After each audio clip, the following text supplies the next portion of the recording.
Past, past, perfect, perfect, continuous, continuous, tense. tense, पहचान, पहचान, जिन जिन वाक्यों वाक्यों के के अंत में अंत में रहा था, रहा था, रही थी, रही थी, रहे थे रहे थे, आदि शब्द आदि शब्द आते हैं आते हैं तथा तथा साथ में साथ में समय समय भी भी दिया दिया होता है। होता है। उन्हें उन्हें past, past, perfect, perfect, continuous, continuous, tense tense कहते हैं। कहते हैं। जैसे जैसे रमेश रमेश सुबह से से किताब किताब पढ़ रहा था। पढ़ रहा था।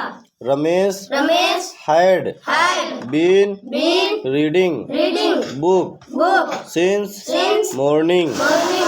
Number A, number 1 affirmative affirmative sentence. Sentence. नियम नंबर 1, नियम नंबर 1 सभी सभी कर्ताओं कर्ताओं के के साथ साथ had had been been का का प्रयोग प्रयोग करते हैं। करते हैं। नियम नंबर 2, नियम नंबर 2 सभी सभी कर्ताओं कर्ताओं के के साथ साथ वर्ब में वर्ब में ing लगाते हैं। लगाते हैं। नियम नंबर 3, नियम नंबर 3 निश्चित निश्चित समय समय के लिए के लिए सिंस सिंस तथा तथा अनिश्चित अनिश्चित समय समय के लिए फॉर हर का का प्रयोग प्रयोग करते हैं। करते हैं। Number B, number B negative negative sentence. Sentence. नियम नंबर 1, नियम नंबर 1 सभी सभी कर्ताओं कर्ताओं के के साथ साथ had had not not been been का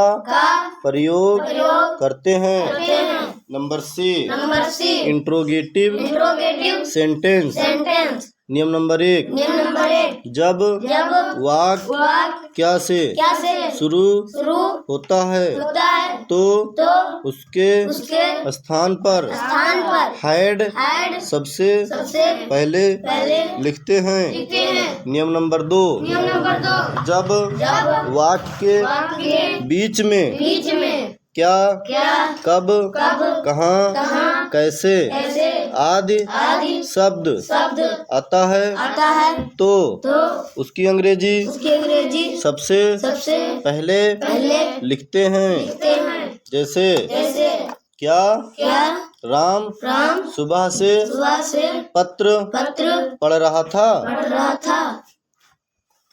राम राम सुबह से सुबह से पत्र पत्र क्यों क्यों पढ़ पढ़ रहा था। रहा